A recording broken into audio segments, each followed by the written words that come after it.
En esta presentación abordaremos la quinta parte del tema estados de la materia y cambios de estado.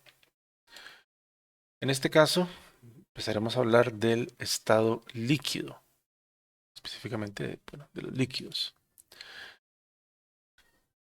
Al enfriar un gas, lógicamente va a perder parte de su energía cinética, o es decir, las partículas tendrán menos energía cinética promedio y esa energía se pierde en forma de calor. Esto va a provocar, si tienen menos energía cinética, se van a mover a menor velocidad y provocará entonces que disminuya la distancia entre partículas, por lo que éstas pueden caer dentro de los rangos en los que operan las fuerzas de Van der Waals. Por lo tanto, podemos decir entonces que los líquidos son una continuación de la fase gaseosa, pero en una región de volúmenes pequeños e intensas fuerzas intermoleculares. Lógicamente, esto de intensas es en contraste con las fuerzas que se pueden presentar en el estado gaseoso. Entonces, bueno, es necesario en este caso que en el caso de un líquido, una de las propiedades características que se utiliza mucho para diferenciarlos unos de otros es la llamada presión de vapor de un líquido. Entonces, para ejemplificar este concepto, vamos a imaginar que tenemos dentro de una campana hermética, es decir, que evita la pérdida de moléculas o partículas que estén en fase gaseosa, van a quedar todas contenidas ahí. Entonces, que dentro de esta campana tenemos un recipiente con un líquido volátil. Entonces, ¿qué tenemos acá? Bueno, como podemos ver, de acuerdo a lo que nos indica acá, estas partículas de color rojo son moléculas que están vaporizando. Entonces, al inicio, no habrá moléculas en estado gaseoso del líquido, de este líquido, acá. Entonces empiezan a vaporizarse, sigue la vaporización, hay algunas moléculas que ya están en fase gaseosa, en estado de vapor, y unas pocas que de fase gaseosa regresan a la fase líquida, es decir, moléculas que están condensando, serían las de color azul. Las grises son las que están en fase gaseosa, las rojas son las que están vaporizándose. Entonces llega un momento en el que la cantidad de partículas que están en estado de vapor es el máximo posible. Y esto es así porque se establece un equilibrio dinámico entre las moléculas que están vaporizándose y las que están condensando. ¿Qué implica este equilibrio dinámico? Que las moléculas en fase líquida van a seguir evaporándose y algunas moléculas en fase gaseosa van a continuar condensándose. Entonces lo que estamos en este caso indicando es que van a ocurrir dos procesos de manera simultánea, la vaporización y la condensación. Si están en equilibrio, lo que implica es que ambos procesos ocurren a la misma velocidad. Cuando se llega a este estado, entonces la cantidad de partículas en fase o en estado de vapor no va a cambiar. Y la presión que ejerzan entonces estas partículas es lo que se conoce o lo que vamos a llamar presión de vapor de este líquido a la temperatura a la que se encuentre. Entonces, continuando con esto, por la presión de vapor que tienen la mayoría de los líquidos, sobre todo los que los llamamos volátiles, entonces si tenemos un líquido a cualquier temperatura, las moléculas van a evaporarse. En este caso, entre más alta sea la temperatura, pues mayor será la velocidad de evaporación. Si no hay ningún artefacto que impida el escape de las partículas, aquellas moléculas que pasen a la fase de vapor difundirán en todo el espacio disponible y se alejarán de la fase líquida. ¿Ok? Aquí estamos hablando, en un caso de estos, de que este proceso de evaporación ocurre en unas condiciones en las cuales la presión de este vapor es inferior a la presión atmosférica. Esto es lo que llamamos evaporación. Por ejemplo, un, un- un charco que se forme en la calle, en las aceras, y que tenga agua ahí y que eventualmente, luego de transcurridos un tiempo prudencial, eh, observamos que ya no hay agua. Bueno, ¿qué sucedió ahí? Se evaporó el agua. Hay que hacer la diferencia con el proceso de ebullición o de hervor de un líquido. ¿Qué es lo que sucede cuando hay ebullición? Bueno, uno, que el líquido tenemos que calentarlo hasta que alcance lo que vamos a definir más adelante como la temperatura de ebullición. ¿Qué va a suceder en el interior del seno del líquido? Bueno, que van a aparecer burbujas que van a subir ya que la presión de vapor es superior o al menos igual a la presión atmosférica. Entonces hay diferencias entre el proceso de evaporación y de ebullición. El de evaporación va a aparecer siempre que tengamos una fase condensada volátil y el proceso ocurrirá de manera espontánea. Cuando esta fase condensada volátil, además la calentamos y la llevamos a una temperatura tal cual que su presión de vapor iguala a la presión atmosférica, observaremos, en este caso si es un líquido, que el mismo va a ebullir. Se formarán burbujas que suben rápidamente y pasan a la fase gaseosa. Muy bien. Entonces, ¿se acuerdan de las isotermas presión-volumen para los gases ideales? Bueno, en este caso lo que tenemos representado acá en esta figura son las isotermas presión-volumen, pero de gases reales.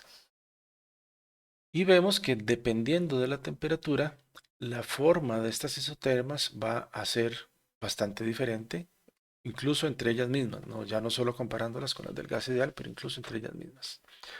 Se sigue cumpliendo aquí la premisa de que entre más abajo en la gráfica esté la curva, pues menor temperatura, por lo tanto esta de acá estará a una menor temperatura que esta de acá. Y acá podemos ver, digamos, tres situaciones significativas.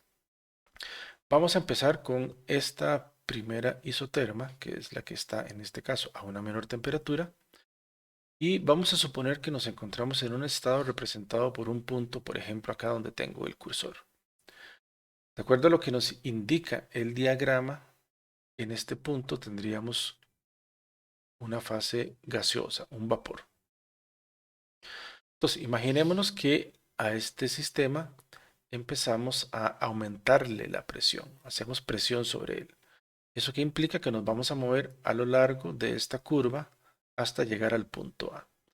En toda esta sección que aparece aquí de color azul, cualquiera de estos puntos va a corresponder a un estado gaseoso. Lógicamente, al ir aumentando la presión, que vemos que el volumen va disminuyendo, por eso nos vamos moviendo hacia la izquierda. Pero cuando llegamos al punto A, lo que va a suceder, a diferencia de un gas ideal, es que aquí va a aparecer una segunda fase. Es decir, algo del gas se va a licuar y va a formar líquido. Entonces aquí entramos en un equilibrio entre dos fases, fase líquida y fase gaseosa. En este punto, por más que intentemos aumentar la presión no va a cambiar, pero el volumen sí va a ir disminuyendo, conforme mayor cantidad de gas se vaya convirtiendo en líquido. Entonces, a lo largo de esta línea amarilla que está entre los puntos A y B, lo que tenemos es un equilibrio líquido-vapor. Equilibrio líquido-vapor. Y al llegar al punto B, justamente en el punto B, todo lo que era vapor ahora es líquido.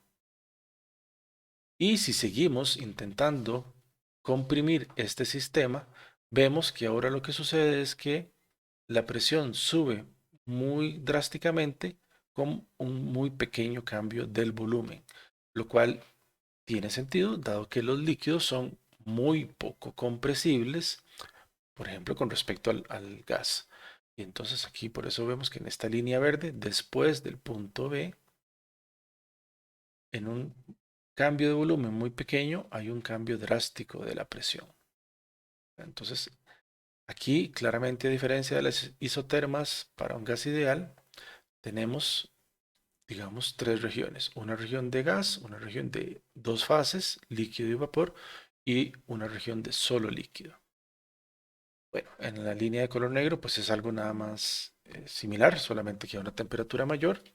Y vamos ahora a la isoterma de color rojo, que se le llama aquí isoterma crítica. Lo que vemos es que en este caso, esta isoterma toca esta región que aquí aparece como punteada, que es lo que vamos a llamar la región de dos fases. Toca esta región de dos fases solamente en un punto, que es el punto C, que lo vamos a llamar el punto crítico, y ya vamos a definir qué sucede en ese punto crítico. Y cualquier temperatura por encima de la isoterma crítica implicará que solamente podemos tener un estado, que en este caso es el estado gaseoso. Solamente el estado gaseoso. Entonces, ¿qué sucede en el punto crítico? Bueno, vamos a tener las llamadas constantes críticas. La primera es la temperatura crítica, que es aquella por encima de la cual es imposible licuar un gas. Porque como ya vimos, por encima de la temperatura crítica solamente podemos tener un estado, que es el estado gaseoso. Entonces, es imposible licuar un gas únicamente comprimiendo el gas. Lógicamente, si cambiamos la temperatura, lo podemos licuar. En ese mismo punto, la presión se le llama la presión crítica, que es la presión de vapor del líquido justamente a la temperatura crítica, que sería, digamos, el valor de temperatura más alto al cual es posible licuar el gas, y por lo tanto esa presión sería la mínima requerida para licuar el gas a la temperatura crítica. Y se presenta un volumen crítico, que será el volumen molar del gas a justamente esas temperaturas y presión. Entonces aquí en este cuadro resumimos a manera de ejemplo las constantes críticas para tres sustancias. Para el agua, donde vemos que su temperatura crítica está a 647 Kelvin, 373,85 grados, y la presión es de 218 atmósferas. En el caso del helio, vemos que su temperatura crítica es de 5,2 Kelvin, o sea, menos 267,95. Vean que esto es importante. ¿Qué significa esto? Que a cualquier temperatura por encima de 5,2 Kelvin va a resultar imposible licuar el helio solamente por un cambio en la presión. Y en este caso la presión crítica es de 2,26 atmósferas. Y para el dióxido de carbono, lo que vemos es que su temperatura crítica, digamos, es un poco más cercano a las temperaturas en las cuales normalmente podríamos coexistir, que como podemos ver anda alrededor de 31 grados centígrados, con una presión crítica de 73 atmósferas. ¿Esto qué importancia tiene? Ya lo veremos más adelante. Y bueno, aquí tenemos ya isotermas específicamente para un gas real, en este caso para el dióxido de carbono. No vamos a explicar este porque la explicación es exactamente igual a la que hicimos en el diagrama tras anterior.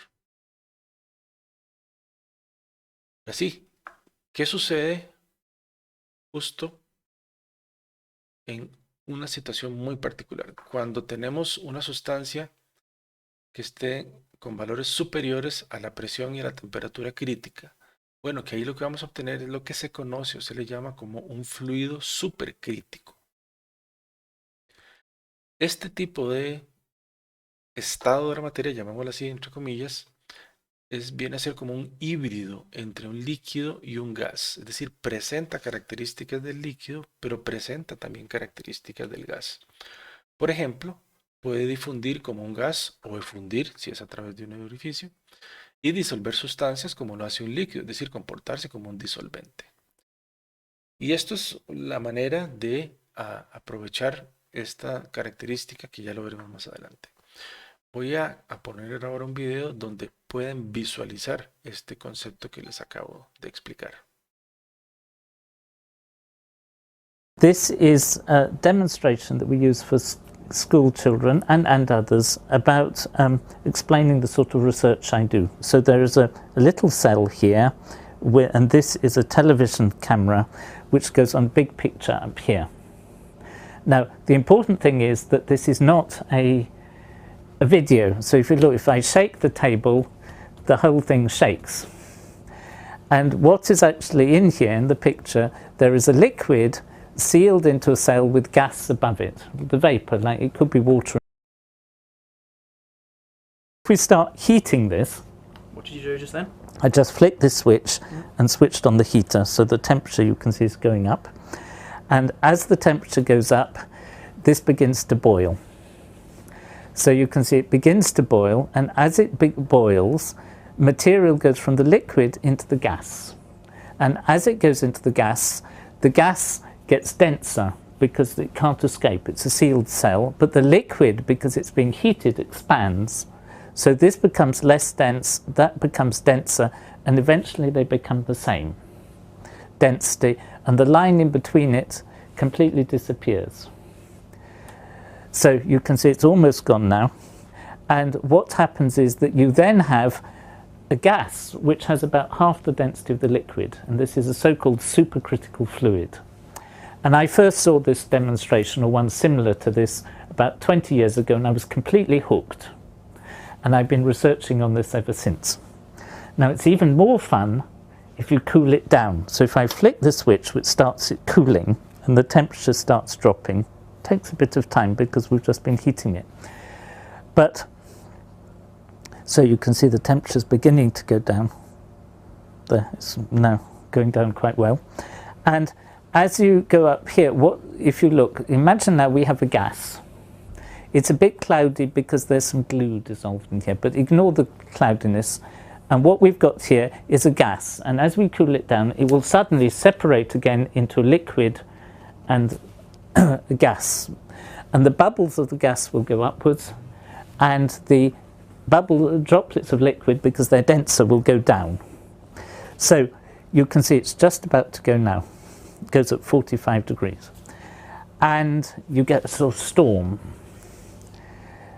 And I demonstrate this sometimes several times a day if I have lots of visitors, and I still get hooked on this. Now, if you're very observant, you'll see there now appears to be less liquid than there was before, because there's still droplets of liquids coming down here.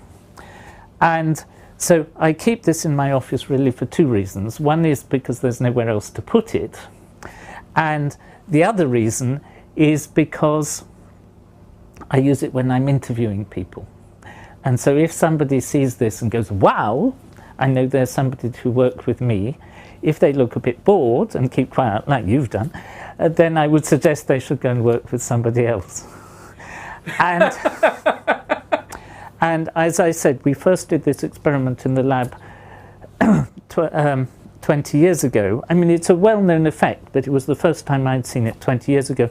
Now we have really quite a large number of my colleagues are working on this right across the university and beyond.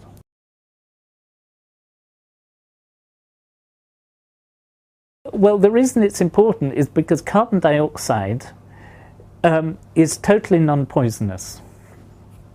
And so, for example, if you're trying to make materials for use in the medical profession to put in people's bodies and so on, if you make them using carbon dioxide as a solvent, you don't put anything toxic or poison into the body. Whereas if you use conventional solvents, they often have impurities or they can be poisonous themselves.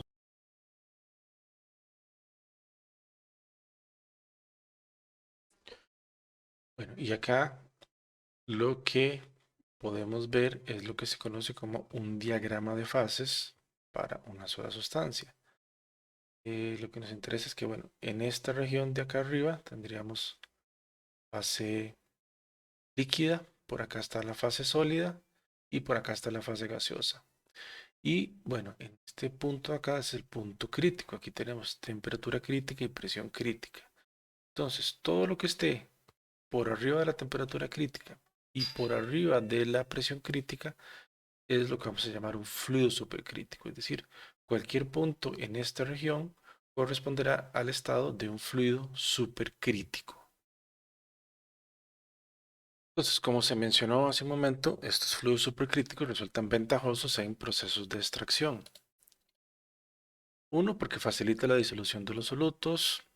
El comportamiento como un gas permite una fácil separación de la matriz y normalmente permite una reutilización de este vehículo. Y el proceso resulta más rápido, eficiente y selectivo. Ahora, Para licuar los gases hay que considerar algunos factores. En primer lugar, la temperatura crítica. Ya vimos que si estamos por encima de la temperatura crítica, no va a ser posible licuar un gas únicamente modificando la presión. Segundo factor a considerar, la naturaleza del gas. Entonces, por ejemplo, aquellas fases gaseosas que corresponden a vapores de sustancias que son líquidos a temperatura ambiente, como el agua, el etanol, el éter, pues solamente se requiere enfriamiento. No es necesario ni siquiera modificar la presión.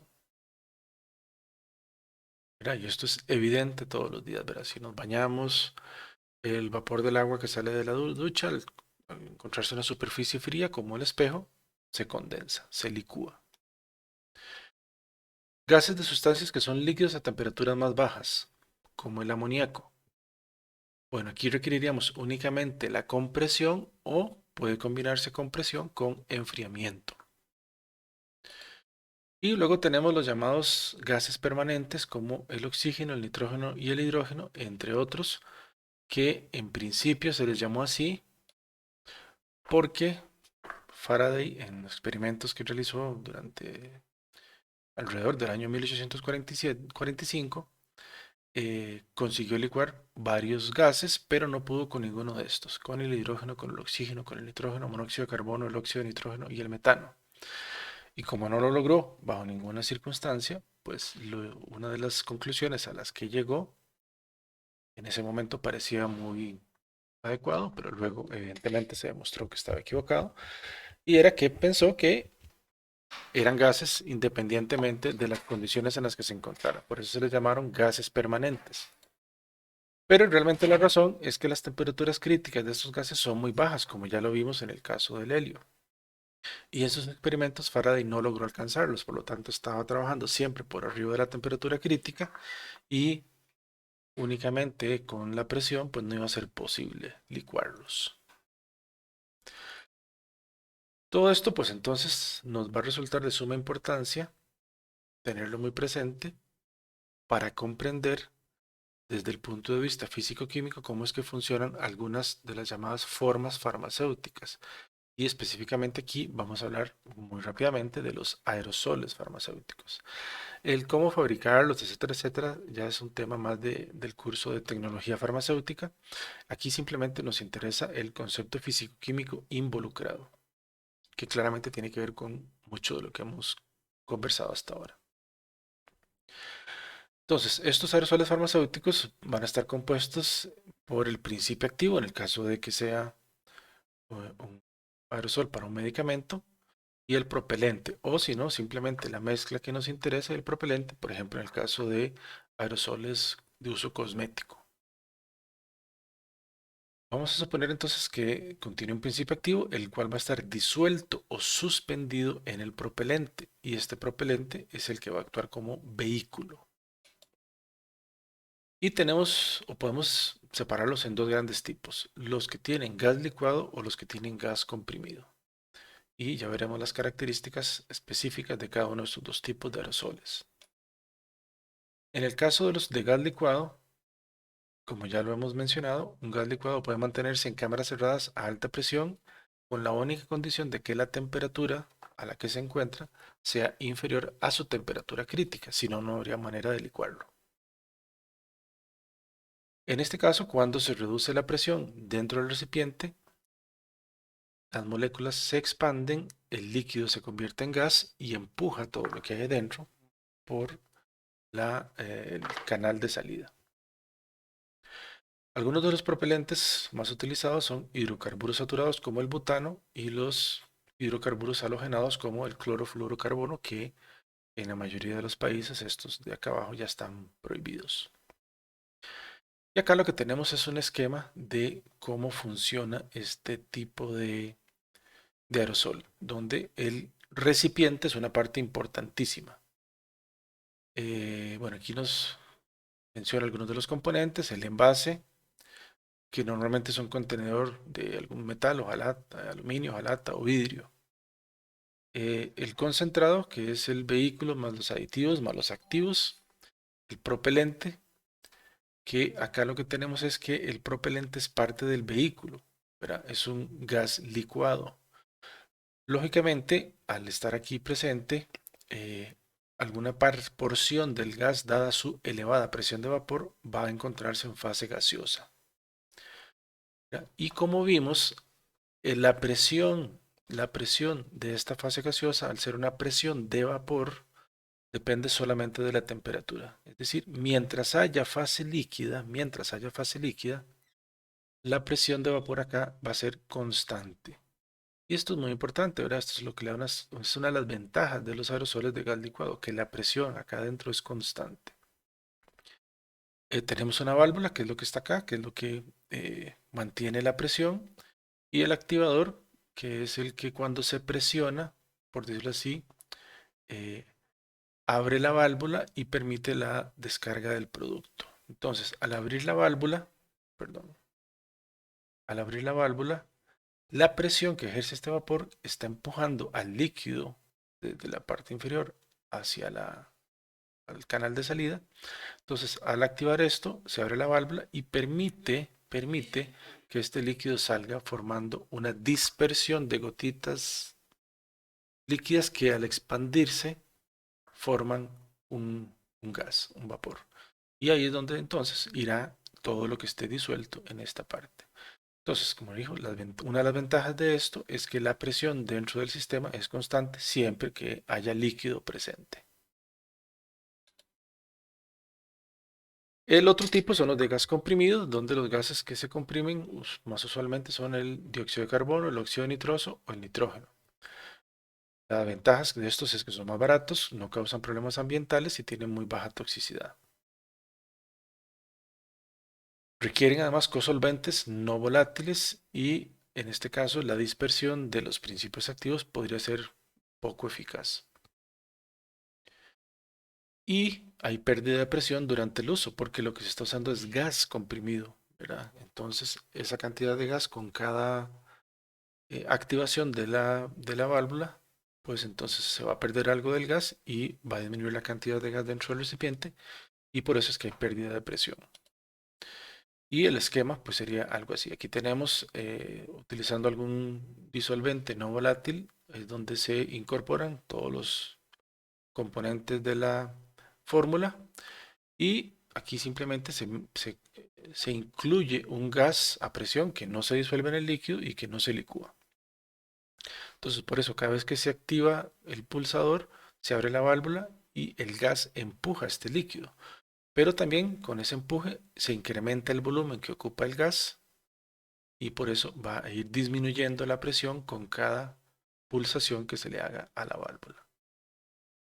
Pero en principio esto es lo que nos interesa reconocer del funcionamiento de los aerosoles. Y a continuación lo que vamos a hacer es ir alistando algunas definiciones que necesitamos ir memorizando, ir trabajando relacionadas con líquidos y con gases. La primera, que ya la habíamos planteado, es la presión de vapor, que como dijimos es la presión que ejerce el vapor de una sustancia cuando está en equilibrio con la fase condensada correspondiente. Esta fase condensada usualmente la veremos como líquido, pero también en algunos sólidos puede ocurrir este fenómeno. Tensión superficial, que está íntimamente relacionada con las fuerzas de atracción intermolecular, es la fuerza por unidad de longitud requerida para aumentar una superficie. Y, por ejemplo, todas las veces que en una piscina o en un recipiente con agua palmoteamos, hacemos una palmada, sentimos una resistencia como si estuviéramos golpeando algo consolidado, ¿verdad? Como el concreto, como un piso. Eso en la superficie del líquido se debe a la tensión en la superficie dada la interacción de atracción entre las moléculas. Y relacionado con esta tensión superficial es que ocurre ya sea la elevación en el caso de líquidos que tengan una gran afinidad por el material de un capilar vidrio o de presión en el caso de más bien de que el líquido tenga muy poca afinidad por el vidrio. Entonces ahí se puede dar al sumergir un capilar en esos líquidos, por ejemplo en el agua va a subir por el capilar y esto se debe a las interacciones de la tensión superficial del agua. Y esto ya lo verán en el curso de Físico-Química 2. Esta particularidad se puede utilizar para determinar la tensión superficial de los líquidos. Otra definición que nos va a ser de importancia en este momento es la llamada humedad relativa, que es el porcentaje de saturación del aire con vapor de agua. Entonces, la humedad relativa se calcula así: la presión de vapor del agua en el aire dividida entre la presión de vapor a saturación del agua a la temperatura a la que se encuentra este aire, multiplicado por 100. Entonces, esta presión de vapor del agua a saturación se encuentra en tablas eh, donde ya está registrada, incluso con un alto grado de detalle, ¿verdad? Aquí tenemos intervalos de 2 o 5 grados centígrados, pero hay tablas mucho más específicas donde se puede obtener esto con diferencias de 1 grado centígrado. Entonces, por ejemplo, si estamos a, qué sé yo, 26 grados centígrados, la presión de vapor de agua a saturación sería 25,2 torr. ¿Eso qué significa? Que si la presión de vapor de agua en el aire es igual a 25,2, tendríamos un 100% de humedad relativa. Lógicamente, si está por debajo de 25,2, entonces ahí calcularíamos un porcentaje inferior a 100, ¿verdad? Entonces, de esa manera es que cómo se obtiene. Este sería el valor de referencia de acuerdo a la temperatura y simplemente se cuantifica la presión parcial del agua en el aire. Y de esa manera se obtiene la humedad relativa. Otra definición que necesitamos en este caso es la del punto de ebullición, que es la temperatura a la cual la presión de vapor de un líquido es igual a la presión externa. Y entonces podemos definir el punto de ebullición normal. Si llamamos como presión normal una atmósfera, entonces el punto de ebullición normal será la temperatura a la cual la presión de vapor de un líquido es igual a una atmósfera. Y en el caso del agua, esa temperatura es 100 grados centígrados. A 100 grados centígrados la presión de vapor del agua es una atmósfera. Punto de fusión, pues es la temperatura a la cual se establece un equilibrio dinámico entre el estado sólido y el estado líquido. Pero si hablamos de un equilibrio dinámico es que tenemos sólido que está fundiendo o líquido que está condensándose. Punto de fusión normal, pues entonces sería la temperatura a la cual se establece este equilibrio entre el estado sólido y el estado líquido bajo una atmósfera de presión. Y por último tenemos viscosidad como la resistencia que presenta un líquido o un gas a fluir. Y la forma en que se ve afectado la viscosidad de los líquidos y de los gases con respecto a la temperatura y la presión es diferente. En el caso de los líquidos, la viscosidad aumenta cuando disminuye la temperatura y aumenta la presión. Y en el caso de los gases, la viscosidad aumenta cuando aumenta la temperatura y aumenta la presión.